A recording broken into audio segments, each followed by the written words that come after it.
The two passages I'll be reading today come from Ready Lesson 7. The first one is a play, or a little script, and it's titled Reaching the Top. Two boys are climbing a mountain. One wanted to climb the mountain, one did not, until he gets to the top, and then he changes. The boys are Hugh and Liam. Hugh, to begin with, just how much farther is it, Liam? And then Liam says, the top is just around the bend. It won't be long now. Hugh says, that's what you said an eternity ago. Are you sure? Liam says, Dad and I hiked this trail 3 times last month. Hugh says, seeing the same old rock sounds as fascinating as watching a turnip grow. Where exactly are we going again? Liam, you're beyond hopeless, Hugh. We're on the Kinsman Ridge Trail now, heading to the summit of Canaan Mountain, about 4,080 feet above sea level. Hugh says, more like 4,080 blisters above sea level. Would it really have been so horrible to have taken the aerial tramway? Liam says, that would be so anticlimactic. It'll be worth it, I swear. There's nothing quite like that magnificent view. Hugh says, tramways are an excellent form of transportation. Nice, comfy seats, no shooting foot pain. Liam says, oh, Hugh, come see. Hugh gloomily trudges up the trail to join Liam at the summit, which affords a miles-long view of the White Mountains. Hugh then says breathlessly with awe, not exhaustion, but with awe, wow, this is so not what I expected. We're on top of the world. Look at that giant over there. Can we climb that too? Climb a mountain? Oh, that would be too difficult, says Liam. Hugh says, no, we could do it. It would be worth it. So you can see how Hugh does not want to climb the mountain at all to begin with. And then once he sees the view at the top, he agrees with Liam that it was totally worth it, and he's ready to climb another.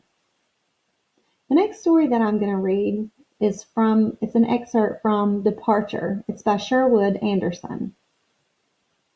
All through his boyhood and young manhood, George Willard had been in the habit of walking on Trunion Pike. He had been in the midst of the great open place on winter nights when it was covered with snow, and only the moon looked down at him. He had been there in the fall when bleak winds blew, and on summer evenings when the air vibrated with the song of insects. On the April morning he wanted to go there again, to walk again in the silence. He did walk to where the road dipped down by a little stream 2 miles from town, and then he turned and walked back silently again. When he got to Main Street, clerks were sweeping the sidewalks before the stores. Hey, you George, how's it feel to be going away? They asked.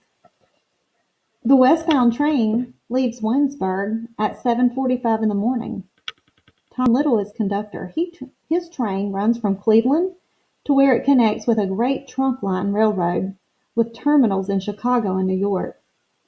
Tom has what in railroad circles is called an easy run. Every evening he returns to his family, and in the fall and spring he spends his Sundays fishing in Lake Erie.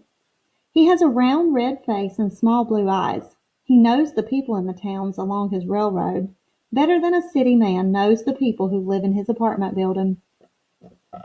George came down the little incline from the new Willard house at 7 o'clock. Tom Willard carried his bag, and the son had become taller than his father. On the station platform, everyone shook the young man's hand.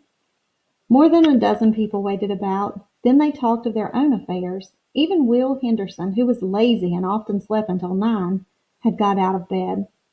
George was embarrassed. Gertrude Wilmot, a tall, thin woman of 50 who worked in the Winesburg post office, came along the station platform. She had never before paid any attention to George. Now she stopped and put out her hand. In 2 words she voiced what everyone felt. Good luck, she said sharply, and then turning went away on her way. George glanced up and down the car to be sure no one was looking, and then took out his pocketbook and counted his money. His mind was occupied with a desire not to appear green.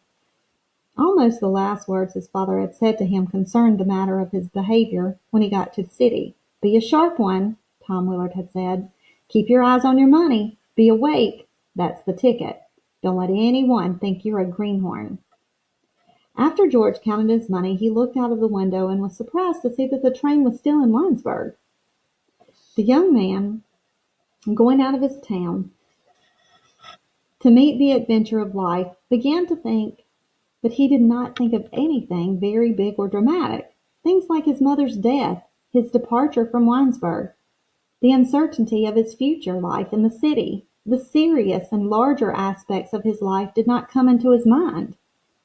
He thought of little things. Turk Smollett wheeling boards through the main street of his town in the morning, a tall woman beautifully gowned, who had once stayed overnight at his father's hotel, Butch Wheeler, the lamplighter of Winesburg, hurrying through the streets on a summer evening and holding a torch in his hand. Helen White standing by a window in the Winesburg post office and putting a stamp on an envelope. The young man's mind was carried away by his growing passion for dreams. One looking at him would not have thought him particularly sharp. With the recollection of little things occupying his mind, he closed his eyes and he leaned back in the car seat. He stayed that way for a long time, and when he aroused himself and again looked out of the car window, the town of Winesburg had disappeared, and his life there had become but a background on which to paint the dreams of his manhood. So suddenly, all of a sudden, he's thinking back on the little things that he could remember of Winesburg instead of major events, indicating that he's probably going to miss the place. Have fun answering the questions with these two passages.